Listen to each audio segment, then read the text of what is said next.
Welcome to the deep dive. We're exploring a set of sources today. Sources that really push back on conventional thinking, what the material itself calls a ill, or, well, unconventional wisdom. Yeah, the whole point isn't really to just nod along. It's about maybe shaking things up a bit, challenging those everyday assumptions we all make about life, work, the big stuff. Exactly. We're not here to tell you what to think, but maybe offer some tools to think differently. That's the mission. And today we've pulled out two really core ideas from this material that honestly could fundamentally change how you see things. They're quite profound, actually. The first is this intense idea of uh, facing mortality or living toward death. Yeah. And the second is about redefining who you are professionally, this concept called U-disc survival. Okay, let's dive into that first one. Living toward death, or ELE. It sounds pretty heavy. It does. It sounds morbid, maybe. But the source argues it's incredibly liberating. It starts by looking at how different cultures have handled death historically. Right, like the example of ancient Egypt. The source points out something fascinating. All their huge, monumental architecture, the pyramids, the great temples, All the really lasting stuff. it was all built for the dead, exclusively. Exactly. And the source contrasts that with, say, their houses or palaces for the living, which weren't built with nearly the same permanence. The idea was that this life, the one we're living now, was sort of, well, careless, the word used, just a brief prep for the real deal, the afterlife. So they were optimizing for eternity, making this temporary life feel, I guess, less critical in the grand scheme. Pretty much, which is the total opposite of how we tend to live now, isn't it? Modern life, the sources argue, kind of pushes death away, hides it.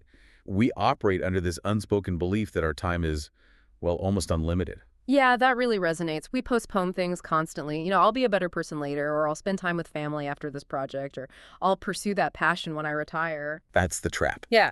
Assuming endless tomorrows.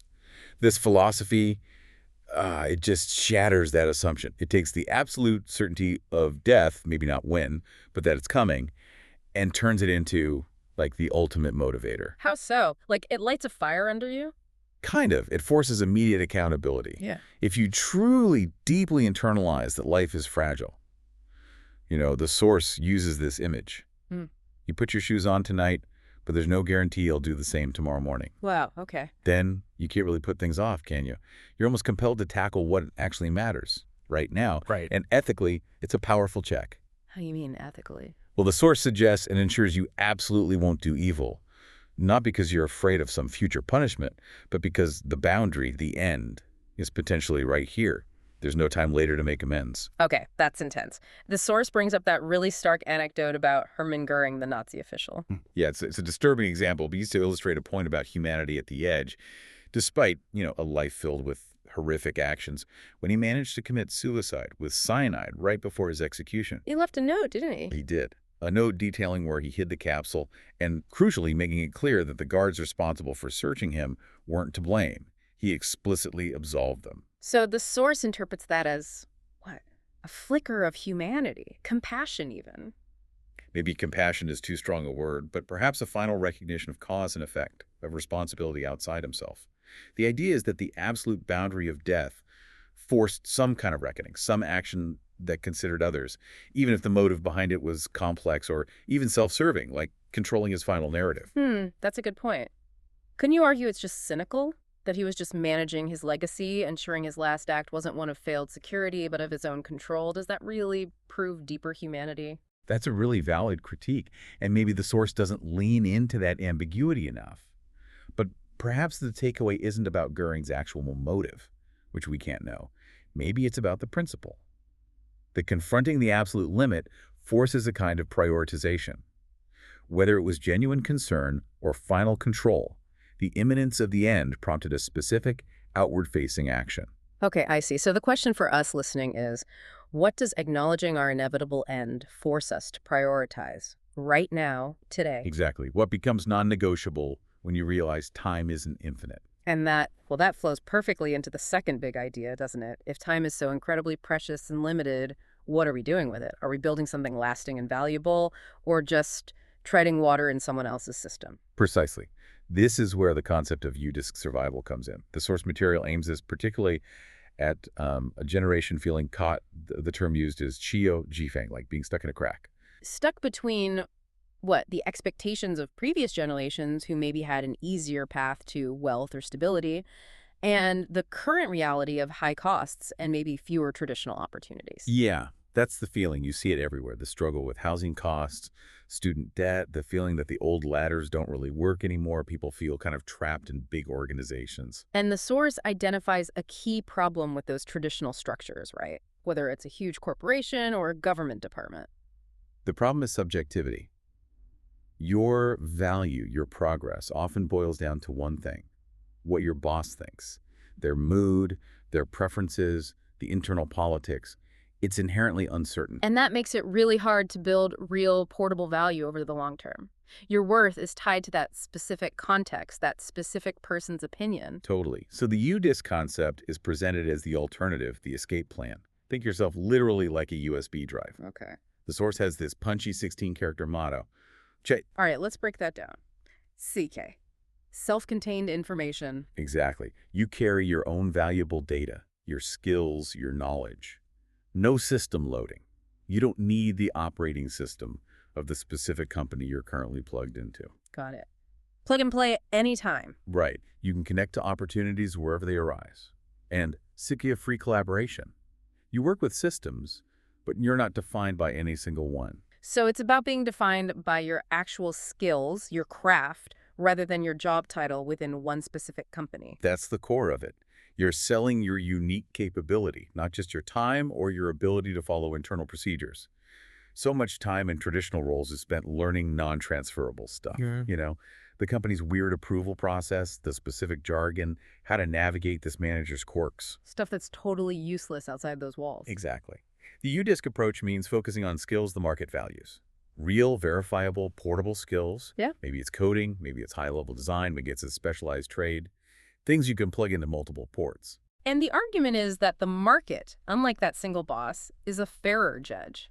Well, fair might be strong, but certainly more distributed. The source gives the example of skilled freelancers in big cities like a really good carpenter or plumber, or maybe a specialized tech contractor, or even a highly efficient courier. They operate like UDISCs. They show up, do the job based on their skill, get paid, and move on. No climbing the corporate ladder required. Right.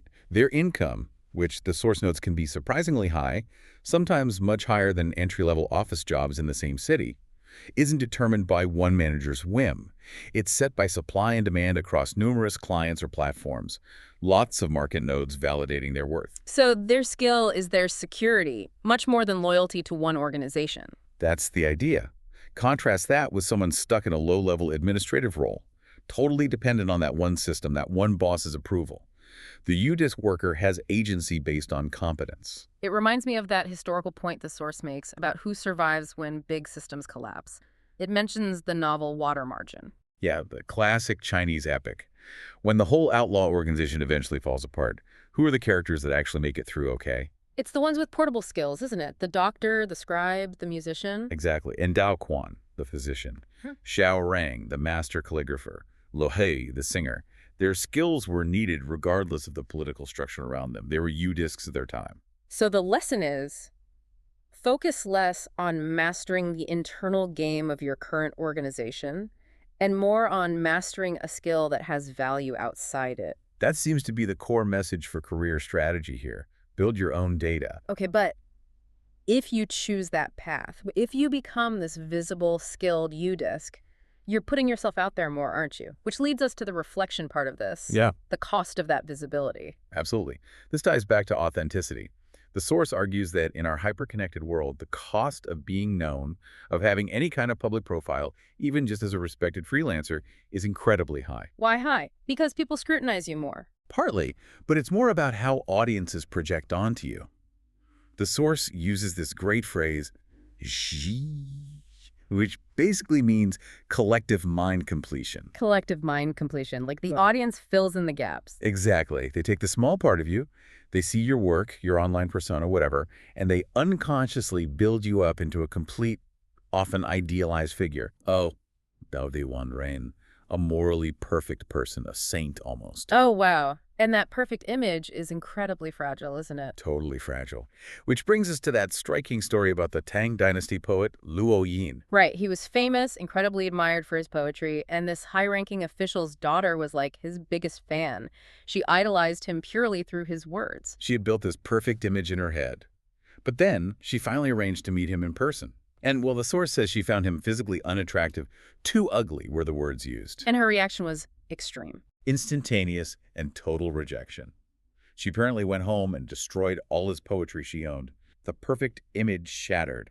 And suddenly the art itself seemed worthless to her because the person didn't match the fantasy she'd constructed. That's actually terrifying. In today's world where everyone has an online presence, everyone is potentially Luo Yin. One ugly detail, one mistake, one imperfection that doesn't fit the audience's completed mind. And the whole carefully built perception can just collapse. Your reputation, maybe even your livelihood if you're a U-disc, relying on that reputation. So what's the answer then? Try to be perfect. Hide any flaws. The source argues that's precisely the wrong approach. Trying to maintain a flawless facade is exhausting and ultimately doomed to fail. If you're going the U-disc route, relying on trust and your authentic skills. You have to be authentic. You have to be authentic. You have to accept the cost of imperfection.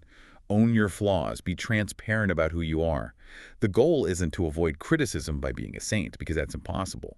The goal is that when imperfections inevitably surface, they aren't seen as a shocking betrayal of a fake persona. Because you were never pretending to be perfect in the first place. Exactly. Authenticity becomes a survival strategy in this landscape. It builds resilience. Okay, wow. So bringing these two big unconventional ideas together, then, facing mortality and U-disc survival, how do they help us live a more, I guess, conscious life, as the source material suggests? Well, putting them together, the argument is that a conscious life really means, first, using that awareness of our limited time facing death to cut through the procrastination and excuses and actually do the things that matter now. Stop saving the good stuff for later. Make every day count, essentially. Yeah. In a very real way, yes.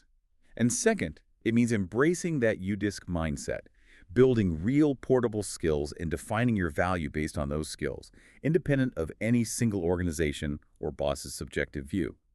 Taking control of your professional destiny. It reminds me of that old saying the source brings up, Turgeon is so. Fate is determined by heaven, but luck is created by oneself. Right.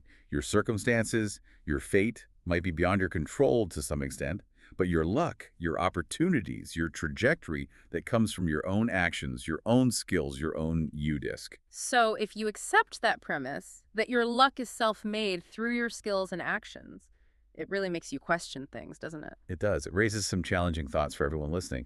Like, what are you actually paying in terms of time, energy, maybe even soul to stay within your current structure? If your real value lies in your portable skills, what's the benefit of clinging so tightly to a system that might not recognize or reward them, or worse, actively restrict your ability to use them freely? Yeah, what's the trade-off? And tying it back to mortality, if you really embrace that do mindset, how much of your current time and energy is actually spent on what the source calls doing meaningful things? That's the core question, isn't it? Look honestly at how you spend your days. How much of it is truly building your U-disc, contributing something valuable, connecting with people, doing things that align with the reality that time is finite? Versus how much is just maintaining the system, dealing with bureaucracy, or chasing things that won't matter in the end. Exactly. It's a profound challenge.